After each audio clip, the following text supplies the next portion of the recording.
Today we continue with our class Kosher kitchen.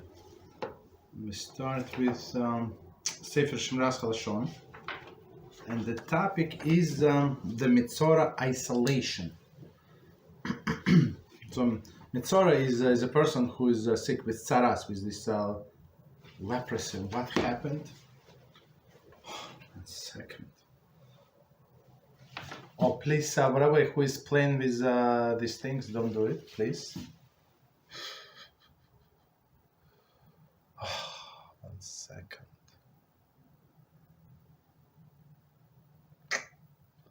Apologize, I'm not sure how to bring back. I'm not sure. Somebody's playing with that. Great view. Okay, like this. Okay. So please don't play with the settings. Okay, so it says Metzora isolation. He who slanders his neighbor in secret, him I will cut down. Okay, it's from Psalms 105. Okay, the Talmud Arachin. So that's okay. So HaShem said, he who slanders his neighbor in secret, him I will cut down. So HaShem is promising this person, you're talking about somebody else's back. Okay, guess what? I have a surprise for you. Okay, the Talmud Arachin 15b interprets the latter half of the phrase as referring to the terrible affliction of Yitzhara. I'm sorry, tzaras. I'm sorry. Right, so meaning cut down, meaning not killed directly, but through tzaras.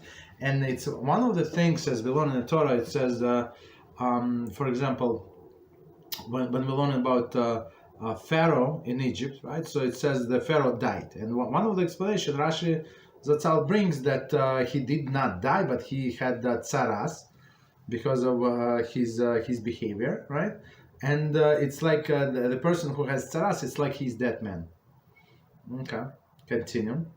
The Talmudic sage Reish Lakish sees the term Metzora, one who is afflicted with tzaras, as a contraction of Moitzi Shemra, one who spreads slander. So slander is not true. Haloshon hara is something, the information that it is true, right? And Motzi Shemra is not true. It's slander. Huge difference. Whoever speaks Haloshon hara will also have affliction of tzarat visited upon him. Said in the same place. Continue. This indicates the extreme severity of the sin. For the Torah unusually stringent with regard to the loss of tuma, ritual impurity, as pertaining to Metzora. So all other ritual impurity have a less severe consequences, but this Metzora is the worst one. So every time we would send them back for another 7 days of quarantine. So that's how it works. Okay. So, and even though, for example, the way, if I remember correctly, so even though this the spots are going to change, so it looks like it's healed anyway. So he cannot send to get coin like the next day. So he has to wait these 7 days. Okay. If I remember correctly. Okay. This indicates the extreme severity. Okay, come on, some second. Okay. In the wilderness, 3 distinct boundaries existed within the Jewish encampment. Each represents a different level of sanctity, right? So we have a circle around the Mishkan, right? For among the various types of ritually impure, only Metzora was forbidden from entering the 3 camps. For the Torah states, he shall dwell in isolation. His dwelling shall be outside of the camp. Vayikra 13:46. So this Metzora would go like outside of the camp, outside of the 3 camps. So it does not say here, but we know the first camp is around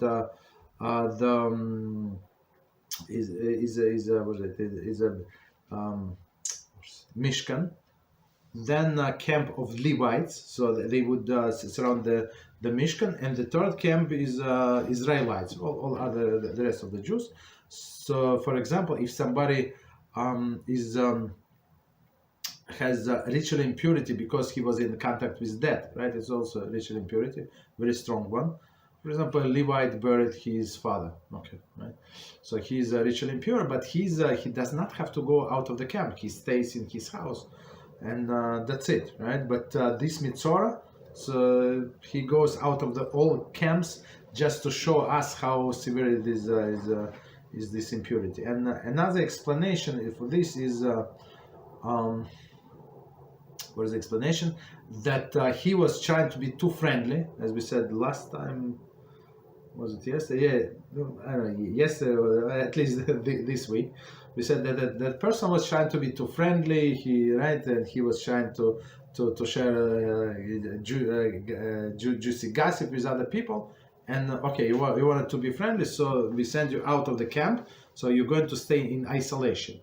And I think the way if I remember correctly, they would put them separately, even to Metzora, to people who with this disease could not stay in the same place. Otherwise, like they have company.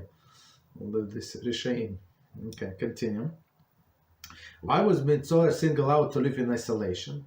Because throughout the evil speech, he caused husband to separate from his wife, and friends to become distant from one another. Okay. So Arachin 16b, right? That's okay. So husband is separated from his wife, and friends one from another. So that's what happened. One person, right? That I know. So we told them like you don't have to tell your wife everything that is going on. He said no, but she insists. I said she insists, but HaShem insists otherwise. And one time.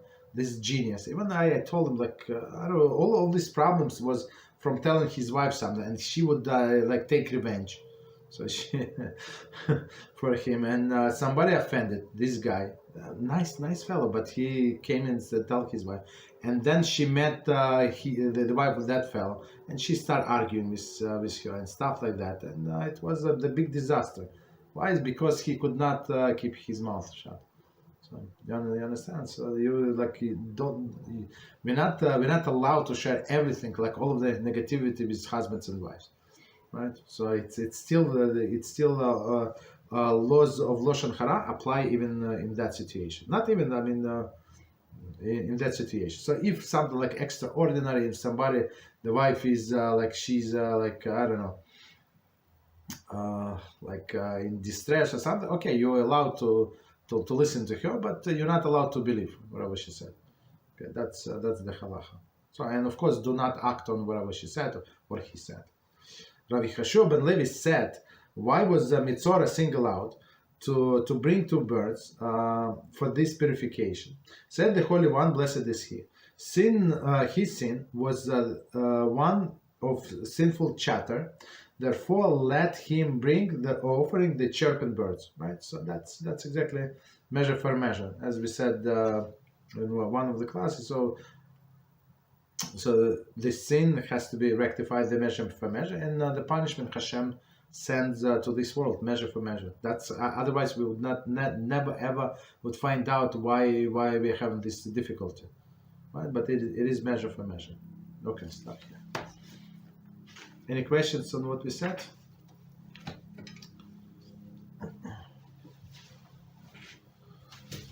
Okay, if not, so we continue. So today is Kosher kitchen, and just to remind us, we started new topic, the prohibition of Basar Bchalav. Not last time, but the time before that. And meaning the prohibition of meat and milk together. And last time we had a lot of technical details, Baruch Hashem. We went through many laws, and we left actually the practical applications, like practical summary to today. So Baruch Hashem. So we're going to review what we said last time. Okay, practical summary number one. One may not cook meat and dairy together, and even he does not intend to eat or derive benefit from it. So we had this clip, right? We have this 1 minute clip, and in one of the clips, this specific clip, we said chicken with blood, meaning not kosher chicken from regular store, right? it's equally prohibited as a pig. So there is no difference. I mean, the difference, this pig prohibited by one prohibition, and this chicken is prohibited by different prohibition, but the same on same level of biblical prohibition, basically.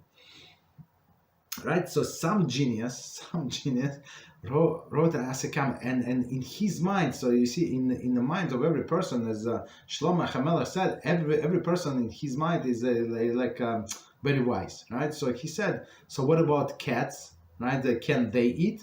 And smiley, right? Smiley face, right? Can they eat? It's very interesting. So it says clear, we're not allowed to derive benefit, right? So even somebody else are cooked, unless, as we said, there is exception. What will be exception if it's a chicken? So chicken is it was prohibited rabbinically, right? It's not meat. Bird is not meat, right? And that's why they allow, like, for animals. So it's not you eating it. You did not cook. So in case of necessity, you're allowed to give your cat, your dog, whatever you have there, right? Food where they have chicken and dairy mixed. Okay, but not meat. Okay, so that's very interesting. So that person thought that he has a religion. I'm not sure. Very interesting. Okay, continue. So one more time, we're not allowed to cook. So a Jew not allowed to be a chef in a restaurant. I mean, of course, if you're chef and you can work in any restaurant, of course you have a lot of opportunities. There is much more like non-kosher restaurant than kosher restaurants. But okay, so you can choose different profession, just stay in a kosher business. And that's it, right? So we're not allowed to cook, even though you're not going to eat and you're not going to taste and right. And it says here, even if he does not eat or derive benefit from it. Not derive benefit from it. I'm not sure how you cannot derive benefit unless you throw in the garbage. I'm not sure. That's because even if you go to give to your non-Jewish neighbors, for example, so you do derive benefit. Of course, they tell you thank you, and then they're going to, I don't know, open the door for you, or I don't know, to do something good in return. So that's already benefit. Continue. Number 2. There are no numbers. Okay. One may not cook basar v'chalav for a non-Jew, or even tell the non-Jew to cook basar v'chalav. So that's very interesting halachah. So whatever, as we said, it pertains for sure, like often in the laws of Shabbos. So whatever we are not allowed to do, we're not allowed to tell non-Jew to do for us. Okay, so there is exception if it's only rabbinically forbidden, and if it's for example, just one brief example, we have this period bein hashemashos. So bein hashemashos, it's like a questionable period when we're not sure if it's still day. So because we know it's this period, but our poskim they argue, right? Whether it's day or at night. So some of them say no, after the sundown it's already next day. Others say no, until the nightfall it's still previous day. So of course, because of Shabbos is a biblical biblical prohibition, right? So we go by stricter opinion, and we say after the sundown we don't do any melacha, right? But of course, since there is opinion that is rabbinic, right, that it's still not the next day, not Shabbos, it's still Friday. So according to our rabbis, some things you can ask non-Jew because it's doubtful and you need it. It's you have a great need for this thing on Shabbos, so you can ask a non-Jew. But there is some exception. But otherwise, whatever we're not allowed to do, we cannot ask them, right? And of course, there is some exception, but some minor exception. Okay, so it's so same is here. So you're not allowed to cook basar v'chalav, meat and dairy together, and milk together. So you're not allowed to do it even for a Jew, for a non-Jew, and not even tell him what to do. Okay, you have this whatever non-Jew, right? And he wants to do it. Let him do it. Don't give him any instruction what to do. You understand? So, okay. No problem. So, not allowed to do for them. Even for them, there is no violation. So some people like on this video they go crazy. So we go about kosher, and I say clearly, Jews are not allowed to do this and that, and they comment like non-Jews comment like we offended them. I don't know. Like it's only 1 minute. Why don't you like pay attention? I'm not against you. It's crazy people. One may not even cook meat and dairy and ben yama pot. Just 1 second. One may not even cook meat in dairy ben yama pot or dairy in a ben yama meat pot. Okay, so ben yama, just to remind us. I mean, I'm sure that you remember, but to remind myself. Okay, ben yama, it's a pot that was used in the past for 24 hours. So of course we washed it for the opposite thing. So for example, we cooked the meat in that pot. So you're not allowed to cook dairy, so of course we wash it with the soap and everything, right? So and it's dry. Okay, so we're not allowed to cook dairy in that pot. Okay, so it's going to be meat and milk together. Again, it was not. It was used in the past 24 hours, and opposite is also true. You have a dairy pot and which is clean. Of course, you're not allowed to use it for meat. Okay, next one. Boiling, broiling, barbecuing, roasting, baking, and frying are all considered forms of prohibited bishul. Okay, so it's very interesting. I mean that.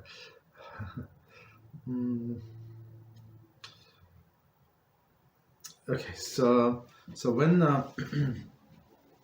when our poskim learn from Torah the law, so they dissect every word. Right, of course they use the oral tradition, but still they dissect every word, right? So they say because in Torah it says you're not allowed to cook. So when we're talking about cooking it means water or a liquid, right? You can cook in I don't know, some people cook in wine or like or some juices. Okay, so that's it's meaning with some liquid, right? But still it's boiling for sure. Boiling with liquid. Broiling, so in broiling there is no, like, maybe it's natural juices from the vegetables, from the meat, but there is no water usually with broiling. Barbecuing, of course, there is no, it's not cooking.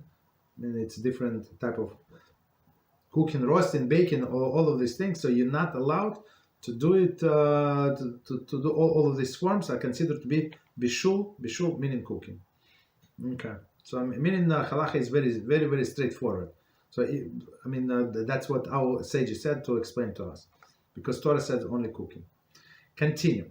One may not cook meat and dairy together in a gas or electric stove, on of even microwave oven.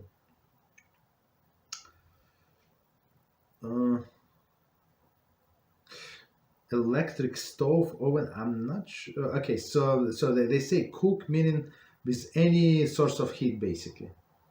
Okay, I'm not sure why somebody would think otherwise, but okay. So one more time, one may not cook meat and dairy together, so meaning cook together in one pot, right? In a gas or electric stove. So I mean, many of the books are written were written some time ago, and because and it says gas stove, but its electric stove is exactly the same. There is no difference, because it is 100% fire. Okay, electric stove, so and even microwave ovens. Okay, continue.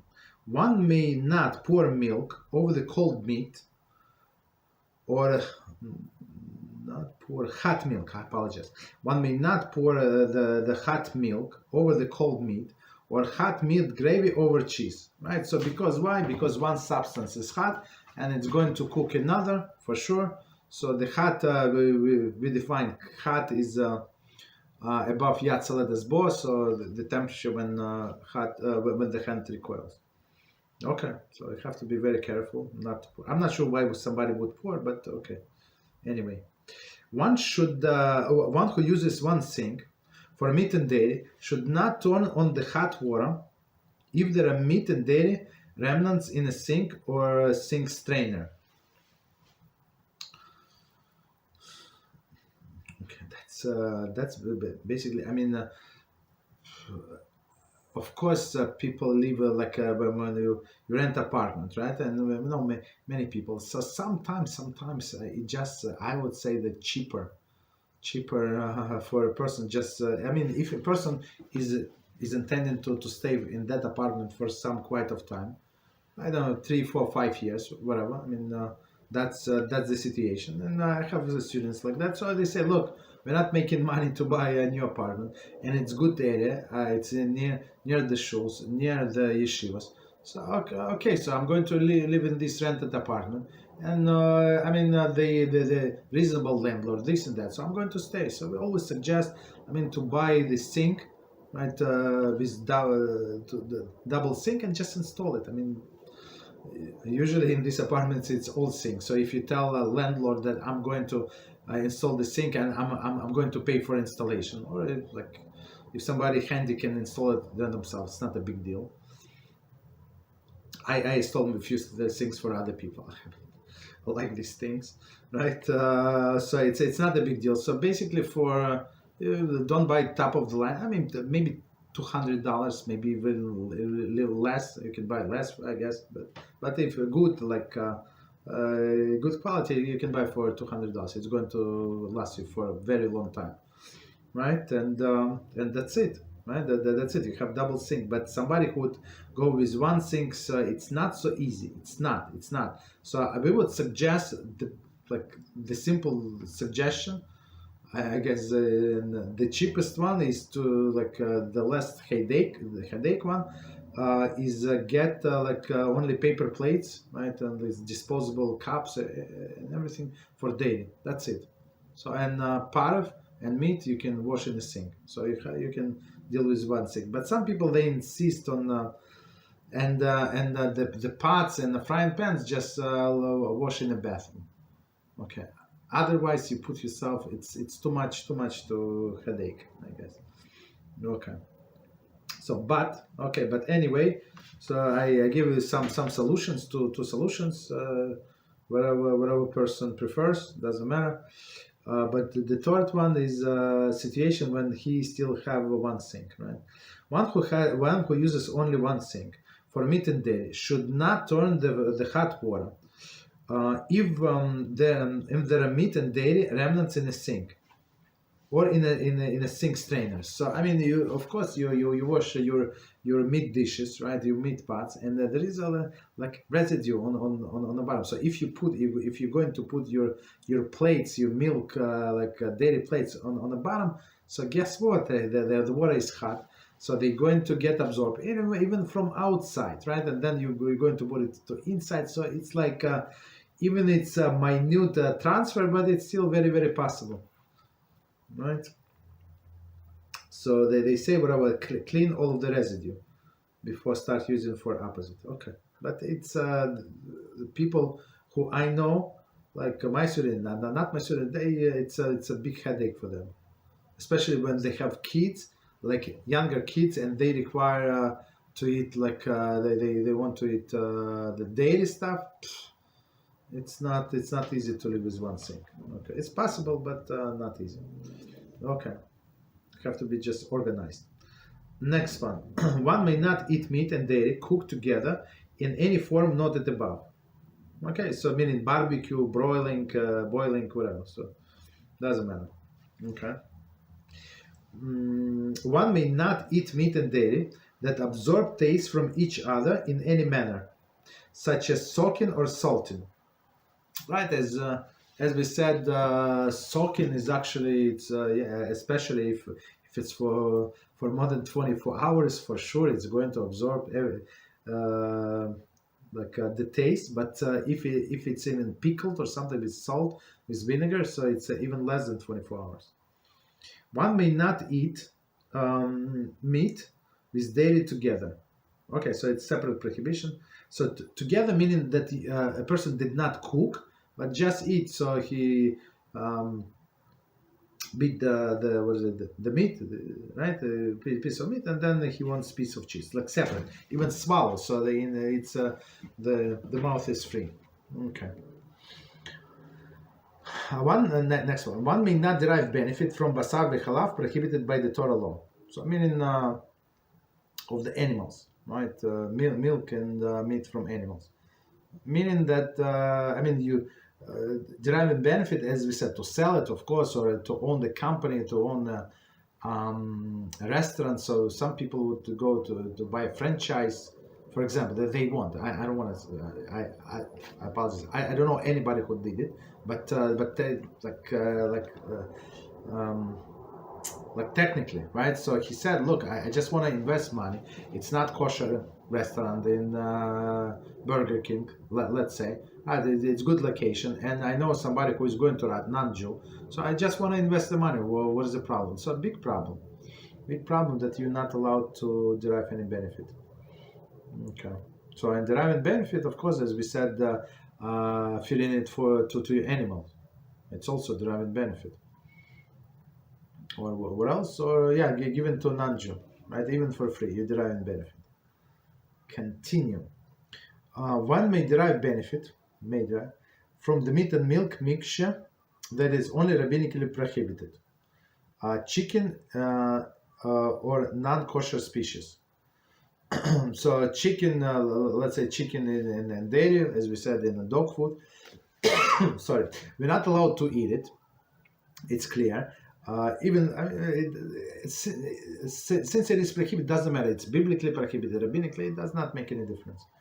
Right? It is prohibited, period. But here's a little leniency, as we discussed before. So you can buy, you can do for chicken, right, with dairy, or non-kosher species. So basically, non-kosher, like you have ham with this milk, right, and you want to feed it to your dog. Okay, that's what be the rabbinically prohibited food. Rabbinically prohibited food for deriving benefit. Okay. Benefit of the of combination meat and milk together. Continue. One may not even feed basar v'chalav, prohibited by the Torah law, to a dog. Right. So very, very, very clear. So as somebody asked the question, I think last time. So we have to be very careful and go to online. Go to ou.org or OK. OK meaning the Kashrut company, or the Stargate, also very reliable people. So check there whatever this they certify, or just search on what is it, pet store, or whatever company is. Just enter the kosher, and they will tell you what kosher or not.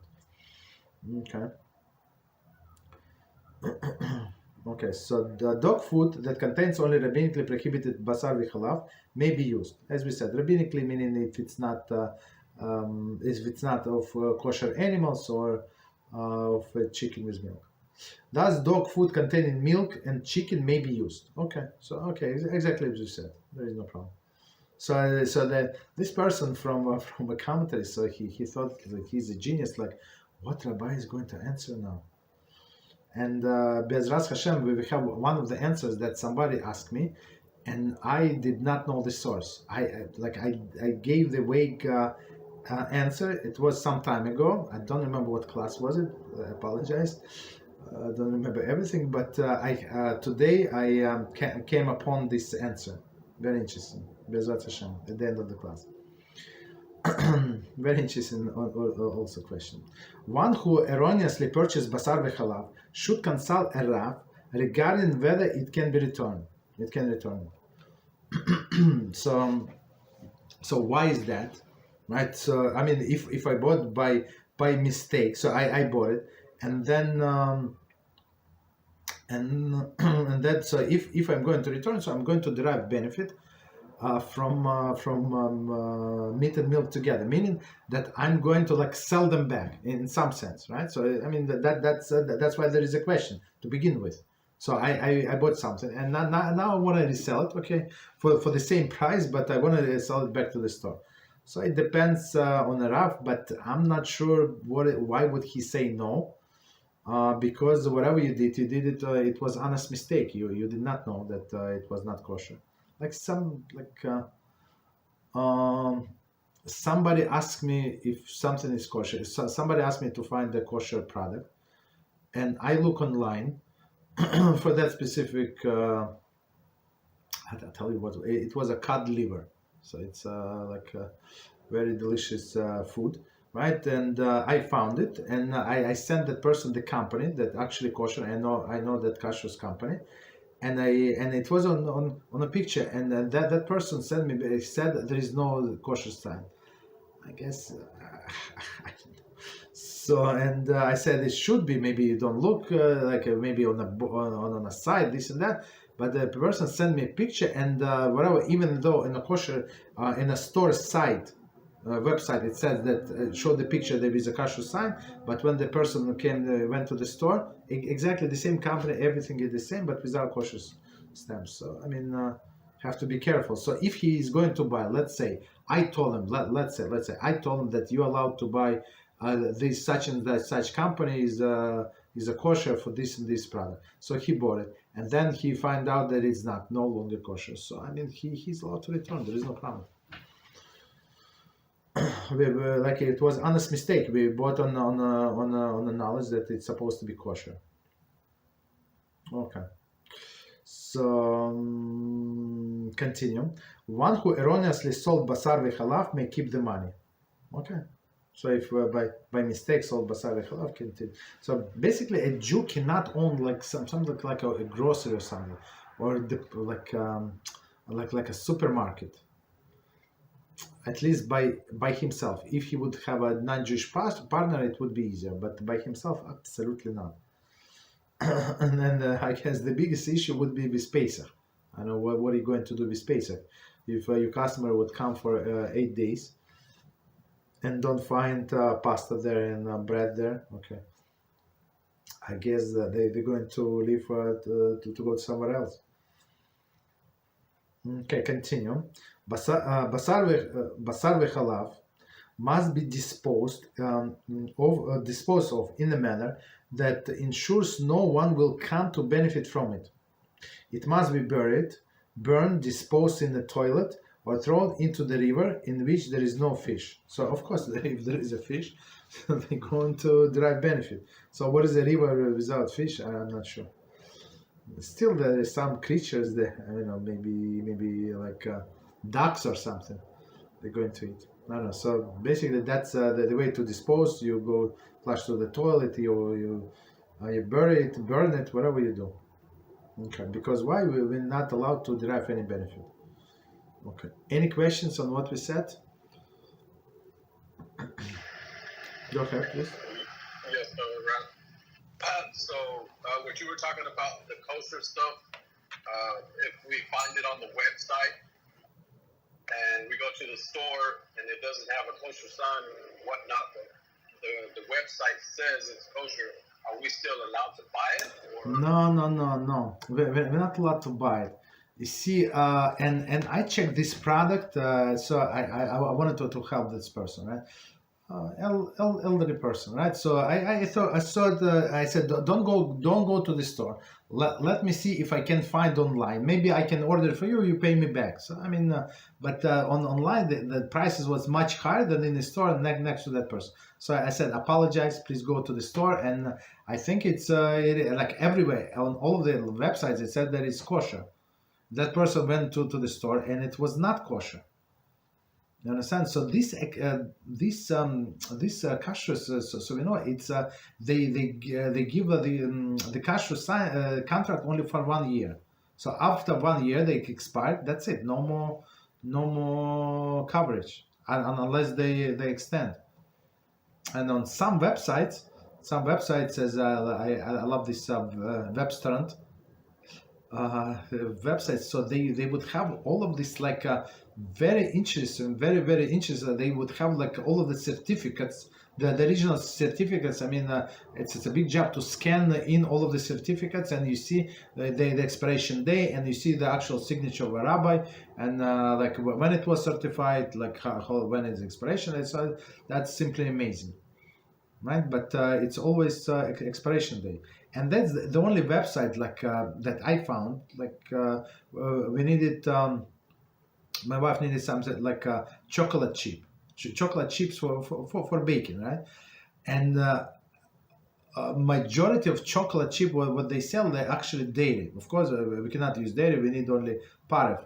So in this website, they have all of this like unbelievable compilation of all of the paref chocolate chip. I mean, paref chocolate. It's very, very interesting. So with all of the like unbelievable from OU. Okay, so that's even though on the website it says one thing, so we must remember they never up to date. Prices are up to date, but the pictures, whatever they do, it's not 100% up to date. Okay, so that's one example that happened to me this week actually. Okay. Any other questions? Go ahead. So everything we get has to have 100% kosher side. Yes. 100%. And just so you know, like today, many like brands, they just distributors. We have to understand this, how the kosher business work, right? They're only distributors, meaning what? That they going to buy from different companies. And they put in their packaging. They would buy in I don't know, in tons and tons and tons, and then put in 3 pound, like 1 pound packaging. You understand? But it's from different countries, and some of them have kosher supervision, some of them don't. So, and even you like you buy this sugar, right, on exactly the same company, right? One of them would have a kosher stamp and exactly the same brand, right? And one of them would not have a kosher brand. It depends where they bought it. You understand? So it's you always have to check. Do not just put it in your cart unless you shop in a Jewish supermarket when everything is kosher, right? In this Jewish supermarket. So some time ago it was a problem with a triangle K. I don't know if you heard of this triangle K with the meat. Of course, it's not kosher. We don't rely until this day that meat is kosher, but they don't. They don't push it very hard. It does not have it does not says glad. So whatever they say triangle K, I think it's kosher. I think it said the word kosher, but does not say glad. So if it's not glad kosher, it's like what is it? You understand? So they are not lying. So somebody who do not care, so they just buy. But in all of the supermarkets that I go to, there is they actually accepted that there is no problem with what is it, cranberry juice. There is cranberry juice, national brand, I think Ocean Spray or something, like regular cranberry juice, not with any other like mixture. It's kosher. So but they say like triangle okay. So to warn people. So I mean they don't want them people to bring back. So if they do not trust this kashrut, no problem. But I mean it was in the most reliable stores, so we actually buy this. There is no problem. Fruits you're allowed to buy from Triangle K. Okay. Any other questions? Okay. Yes, one more. So a lot of those the kosher signs that are on there, like you said, the triangle or the star, is there a certain one that we have to look out for, or? Okay, so triangle K for sure not. I know for sure another one, which is I don't know, the scam. One of the scam, it's a tablet K. So it's tablets, and there is K. And they do, especially, I mean, when we used to travel, we would go to other states, and right, and you go to the supermarket, and they would have this stamp for dairy. So for them, dairy. So of course we're not allowed to buy this stuff. Tablets K. and they would put a stamp like without like how I found out about them. They would put it in a bakery, and the people sold, I don't want to say what, in the store, and they have a big tablets case. So I asked, did Rabbi come? Yeah, he comes. He does not come. So I called this guy. He's not real, basically, unfortunately. Okay, so and they certified too many products that it does not say like milk is halal Israel, does not mean like I mean, even if it's not halal Israel, but it's like still very not reliable. So with milk, with meat, we have to be very careful. Okay, what else? And another brand. I give you another example. So we saw on the internet they sell us this whatever this thing from internet, and it says kosher, right? Kosher. What is it? What are Brooklyn kosher? I said I never heard of Brooklyn kosher, but how can you go wrong with Brooklyn kosher? So we ordered this stuff, and then something is wrong. Like I went to check who is the Brooklyn kosher. Is it Brooklyn? It's not even in Brooklyn. In somewhere, I don't know, like in the Midwest, I don't know. So I called this company. I said, but I realized it does not say glad. It says it's kosher, but not glad. So I asked like pretend that I don't know much regular consumer. So I said, but how come does not say glad? No, she says, yeah, it's not glad. It's kosher. So, but I say, what is the problem? What's the difference? Like I don't know, right? So what is the difference between glad and non-glad? And he said, I give you the phone number to Rabbi, and you talk to him. And this Rabbi, he's an honest person. He told me whatever he told me. I'm not going to repeat. But this Brooklyn kosher is, I mean, kosher maybe for reform, it's kosher. But he confirmed it's not glad. Whatever they do, they just do shchita. But unfortunately, so we have to look out. And somebody sent this to the what is it, WhatsApp chat. This CRC is CRC stands for Chicago Rabbinical Council, right? So that's a very reliable list. Okay, so you can go by the list for sure. So they have a list of all kosher signs and who is a rabbi, and of course they would like put only Orthodox, but of course they're not obligated to put all of the kosher signs. It's not their job. I mean, others you can investigate yourself if you need it, but you can stick to the main ones. Okay. Any other questions? Okay, so and always if you want to like stick to some unknown rabbi, you have to check who is he and what he's passing by. So somebody asked me to find the kosher gelatin, right? And I started looking, and it was some years ago, and it was not such an easy thing to find kosher gelatin. And I found this Kashrut. I never heard of them. And I see this one guy, and he goes by lenient opinion, and lenient after lenient after lenient. And basically, whatever he says, okay, he looks kosher. And I read why he certified this gelatin, but I would say don't buy from them. You understand? So sometimes you can buy it, so you have to do research, but many times you cannot. Okay. Any other questions before we continue?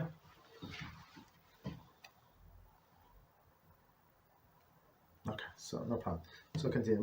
So we found the solution. Of course, I always try to give people solutions. So solution was we found this gelatin that is made from fish bones, and of course it's a little more expensive, or 7 times more expensive. And we found kosher gelatin made from seaweeds from Korea. Okay, I mean it's kosher, no problem. Okay, so continue. So B, types of the meats and dairy that can constitute Basar Bchalav. Okay. Number 1, the Torah prohibition. Meat of any kosher domestic animal.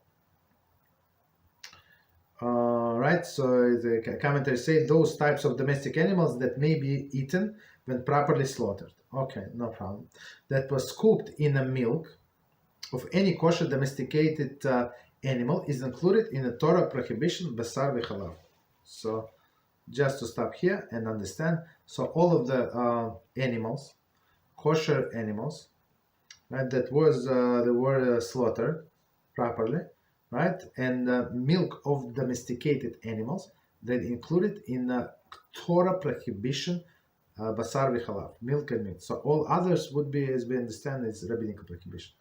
Meat and milk from non-kosher or a non-domesticated, even kosher animal, chaya, right, cooked together is not prohibited by the Torah law. Meaning what? Let's try to understand this statement. Milk or meat from non-kosher, right? Non-kosher like pig.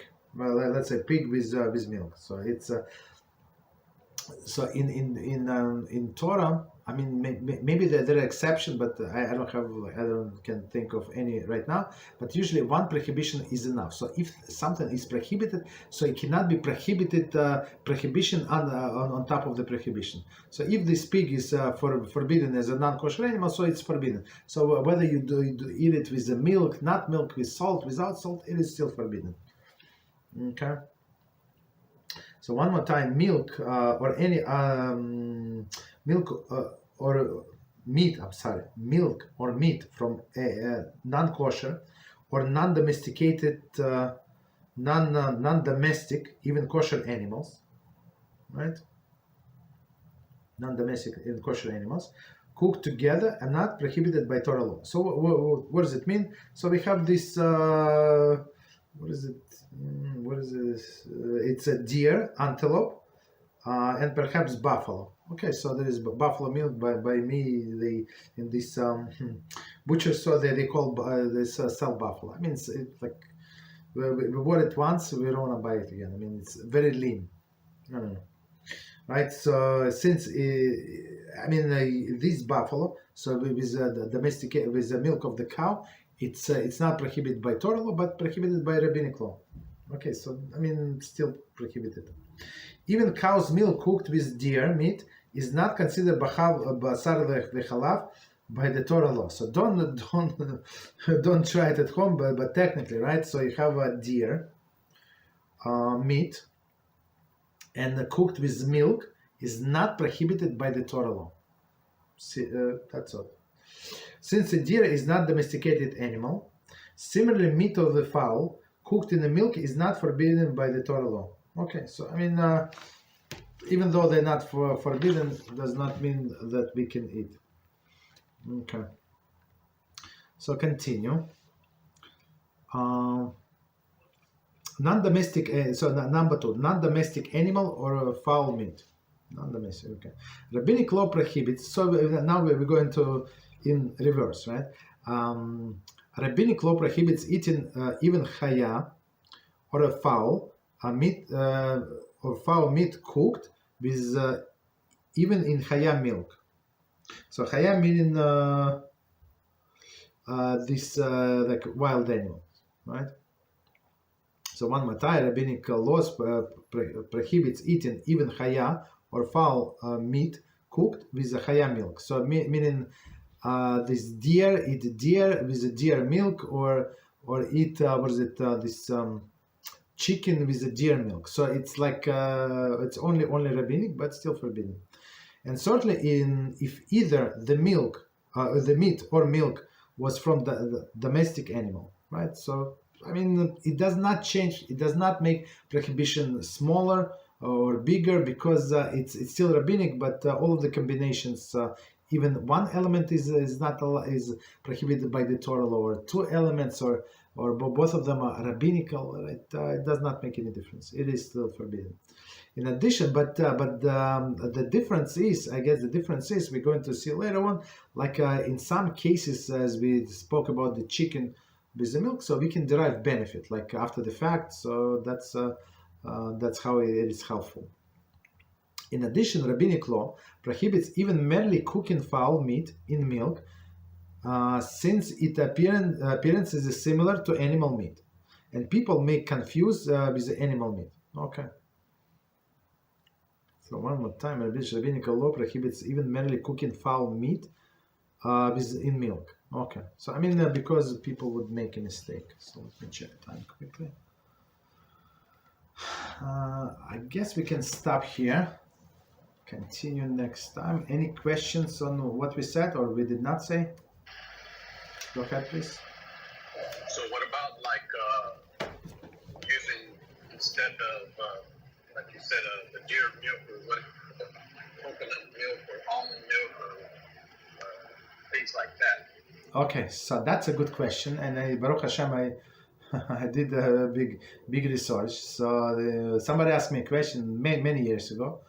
It's very interesting. So I think they just introduced this almond milk. They introduced almond milk, OU, right? It says a stamp OU, and it says dairy, OUD. So and on the container it says it's not milk. There is a non-dairy product and like dairy free everywhere. Like so, how is it D? So I called OU and I talked to them and said like, is it dairy, not dairy? Is it a dairy equipment? So even a dairy equipment, so somebody who's allergic to milk, so would have an issue. So they say sometimes it's a dairy equipment, sometimes not. So they're not like. The dairy equipment, like residue from dairy could be the minimal, maybe like for sure less than 160, for sure. But since we're not sure, so he said we say OUD, but technically it is part of.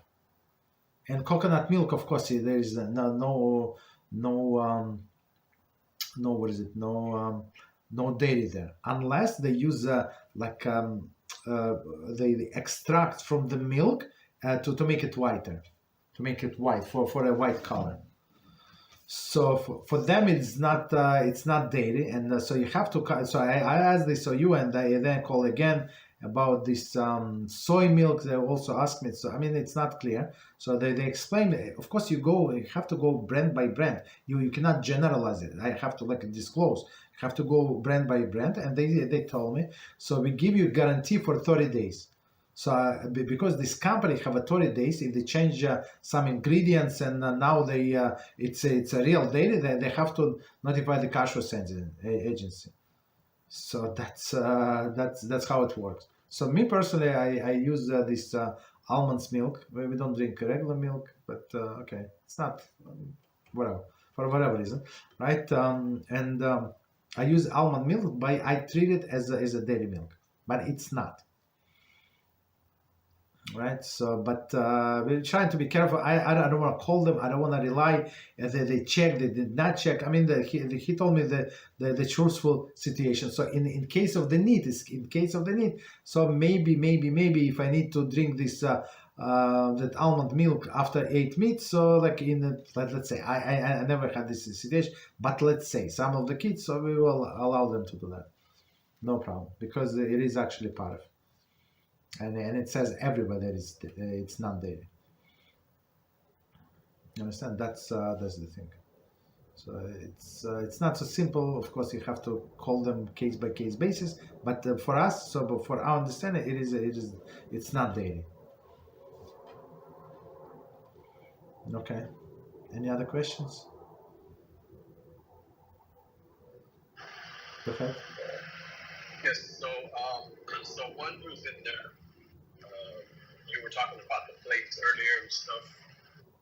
So one who is in the conversion process, after they convert, but before they had the plates separated, milk and dairy, do they have to go and buy, after the conversion, do they have to go and buy a whole new set of dishes and silverware and things, or?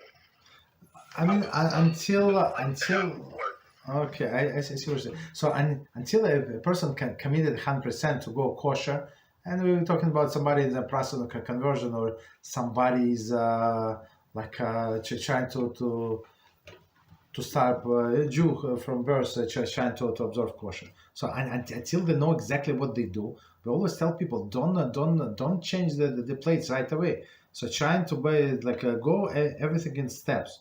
So get acclimated, right? So start with not first throw out all of the non-kosher food. Okay, that's the first step. Then buy only kosher food and cook it separately. Don't kosher the pans and pots. Just leave it as it is and try to do it in steps, in stages. When you get comfortable, people get comfortable in their own pace. I mean, we don't tell people what to do. So somebody get comfortable in in 1 month. Somebody needs 6 months, 1 year, whatever they need.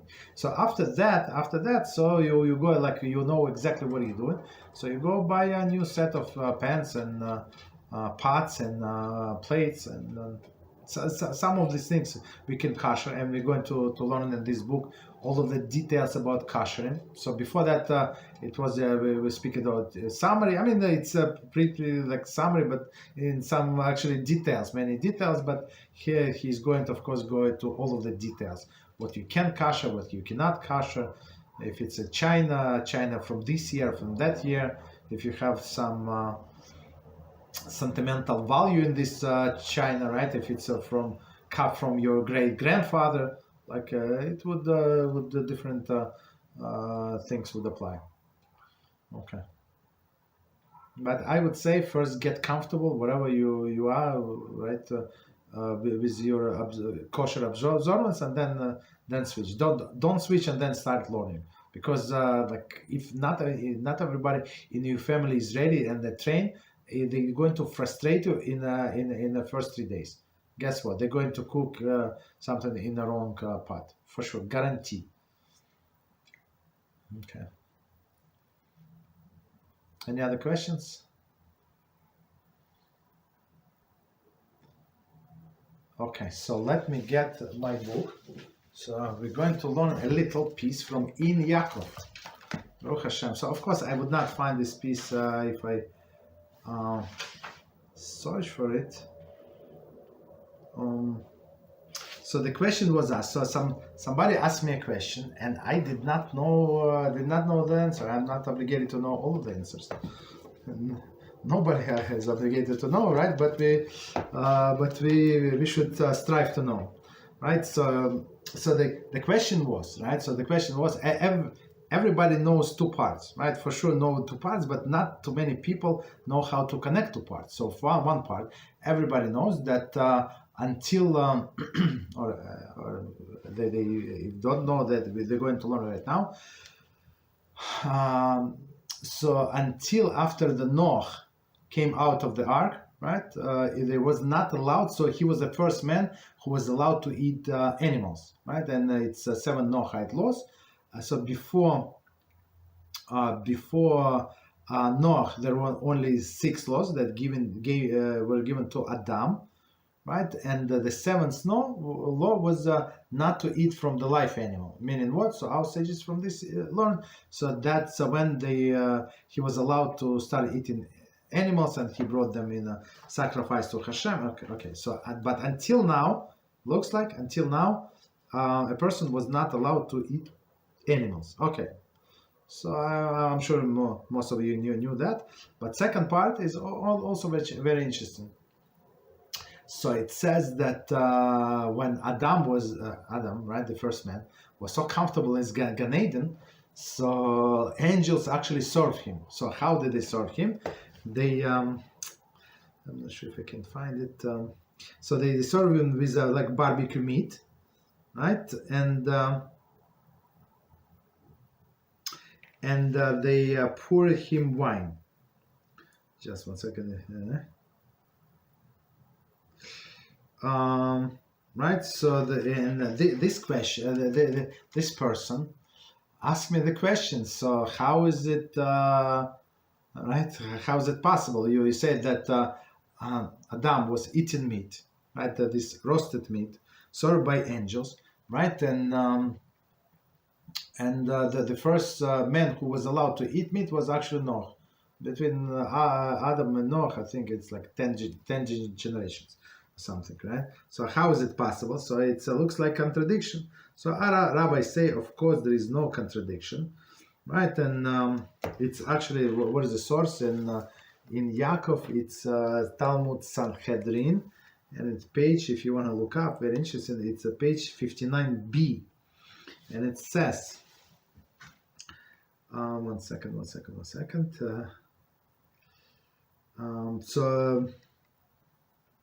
So the Gemara answers, this refers to meat that came down from heaven. So Adam was eating the meat that came down from heaven. Gemara asks, but does meat come down from heaven? So it's a good question. We know the rain comes down from heaven, or other elements come down from heaven, but meat comes down from heaven? Yeah, it's a good question.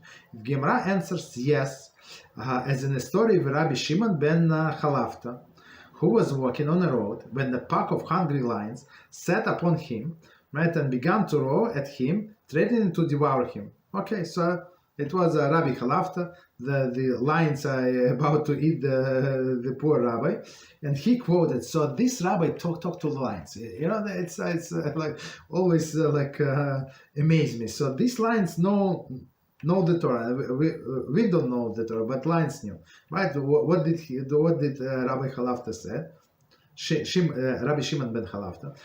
So he quotes Psalm 104:21. It says, "Young lions roar after their prey. So they roar, so meaning I'm not prey, but they roar after their prey. And what happened? Thereupon 2 sides of the beef came down from heaven, right? Prepared, like fillet, right? The lions ate one and left another. So lions, I guess, was not so hungry. They ate one part, like side of the beef, and left the second one." This Rabbi Shimon ben Chalafta brought to the Beis HaMedrash, right? So he brought to Beis HaMedrash, and he asked if this fit to be eaten or not. So okay, so he's a rabbi, but many times, why every rabbi must have a rabbi, right? Why? Because sometimes you bias. Doesn't matter. You're trying to be God-fearing, but you bias. So in order to be you God-fearing, so you have to have somebody who is not he's not biased. He has nothing to do with the case. So this Rabbi Shimon ben Chalafta, of course, if a person prays, right, and the meat comes down, like HaShem sent special protection in the forms of meat, that these lions would leave them alone. So he's a holy person. We understand that, right?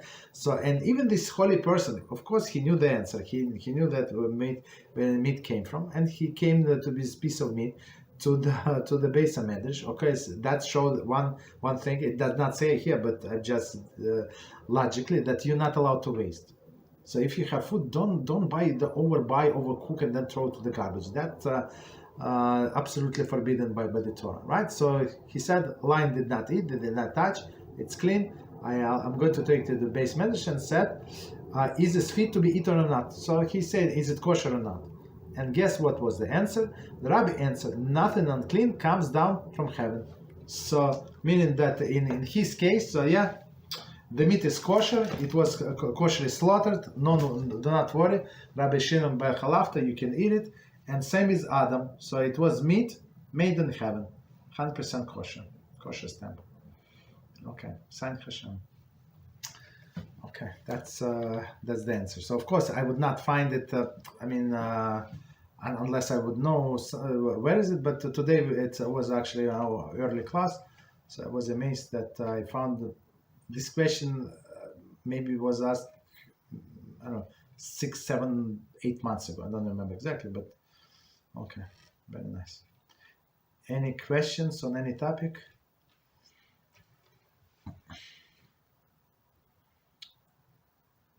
Anyone? Okay, so if not, we stop here. Baruch Hashem. So it was a very successful week. We learned a lot.